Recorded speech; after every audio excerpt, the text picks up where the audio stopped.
আজকে আমার ঠাকুমার পুরো মাথাই খারাপ হয়ে গেছে আমার এই ক্রিমি চিজি পাস্তা রান্না করাটা দেখে।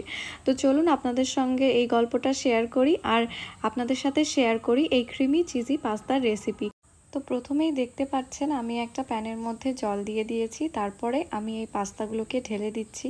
আর ঢেলে দিয়ে আমি প্রায় 10 মিনিট মতো এটাকে ফুটিয়েছি যেন এটা সেদ্ধ হয়। তবে সেদ্ধ করার সময় এটা ধ্যান রাখতে হবে যে এটা যেন খুব বেশি একটা সেদ্ধ না হয়ে যায়, মুখে দিলে যেন বোঝা যায় হ্যাঁ এটা আমার মুখে কিছু একটা যাচ্ছে, মানে আমি পাস্তাটা খাচ্ছি, এটা যেন মুখে লাগে। খুব একটা গলে গেলে কিন্তু ভালো লাগে না। তো আমি হাত দিয়ে এরকম চেপে চেপে দেখছিলাম, মাঝে মধ্যেই দেখতে গিয়ে আমার হাতটা পুড়েও গেছে, তারপরেও আমি এটা চেক করেছি, দেখেছি হ্যাঁ সুন্দর সেদ্ধ হয়ে গেছে। তো এরপর আমি এটাকে একটা বোলের মধ্যে ঢেলে নিচ্ছি।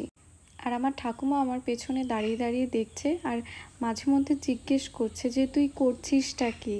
সে আর ধৈর্য রাখতে পারছে না, কারণ এর আগে আমি ম্যাকারনিটা সেদ্ধ করার আগে আমি দুধটা গরম করে নিয়েছিলাম, যে কারণে আমার ঠাকুমা ভাবছে যে ও এদিকে দুধ গরম করছে আবার এদিকে এটা সেদ্ধ করছে, ও বানাবেটা কি। তারপরে আবার দেখুন এখন আমি কয়েকটা শুকনো লঙ্কা রোস্ট করে নিলাম। এটা দেখে তো তার মাথা আরও খারাপ হয়ে গেছে, সে আমার পেছন থেকে একদমই সরছে না, সে দেখছে আমি কি করছি। তারপর আমি প্যানের মধ্যে দিয়ে দিলাম বাটার দিয়ে এটাকে সুন্দর করে মেল্ট হতে দেব। তারপর কিছুক্ষণ খুন্তি দিয়ে আমি এটাকে নাড়তে থাকবো। তারপর আমি এটাকে নাড়তে নাড়তে এর মধ্যে ঢেলে দিচ্ছি পেঁয়াজ, তারপর দিয়ে দিচ্ছি কিছু গাজর। এইটা দেওয়া দেখে তো আর সে থাকতে পারলো না, সে আমাকে এবার বলেই ফেললো এই দাঁড়া দাঁড়া দাঁড়া তুই করছিসটা কি। তো আমি তাকে হেসে বললাম দাঁড়াও চুপ করে দেখো আমি কি করছি। তারপরে এটা সুন্দর একটু ভাজা হয়ে গেলে এটা আমি তুলে নিচ্ছি। তারপরে আমি এই বাটারের মধ্যে ঢেলে দিলাম দুধটা, ঢেলে দিয়ে আমি কাপের মধ্যে একটু কর্নফ্লাওয়ার গুলে নিচ্ছি, গুলে এর মধ্যে ঢেলে দিচ্ছি।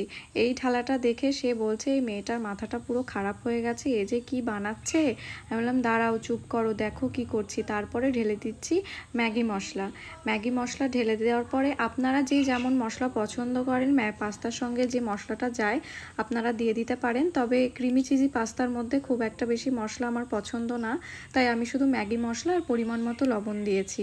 আর এর মধ্যে গেছে একটু পেঁয়াজ আর গেছে গাজর, এতে খাবারটা হেলদিও লাগে আর টেস্টিও লাগে। তারপর ঢেলে দিলাম এর মধ্যে আমি পাস্তা ঢেলে দিয়ে আমি নেড়েচেড়ে সবটা সুন্দর করে মিশিয়ে নিলাম।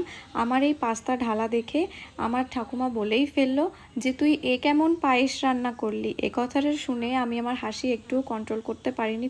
তারপর আবার আমাকে বলছে আমি তো এরকম পায়েস কোনোদিনও খাইনি। আমি বললাম খেয়ে দেখো, পায়েসটা খেতে খুবই ভালো লাগে। তো যাই হোক হাসাহাসি করতে করতে আমি এর ওপর দিয়ে দিলাম চিজ গ্রেট করে, তারপর দিয়ে দিলাম আমার বাড়িতে বানানো চিলি ফ্লেক্সগুলো। তারপর আমি সবটা মিশিয়ে সুন্দর করে, এর এত সুন্দর একটা গন্ধ বেরোচ্ছিল। তারপর আমি এই পায়েসটাকে মানে আমার ক্রিমি চিজি পাস্তাটাকে আমি আমার ভাই আর ঠাকুমাকে দিলাম। ওনারা দুজনেই খেয়ে তো দারুণ বলল, খেতে সত্যিই সুন্দর হয়েছিল। আপনারাও বাড়িতে একবার বানিয়ে ট্রাই করবেন। দেখা হবে পরের ভিডিওতে, বাই।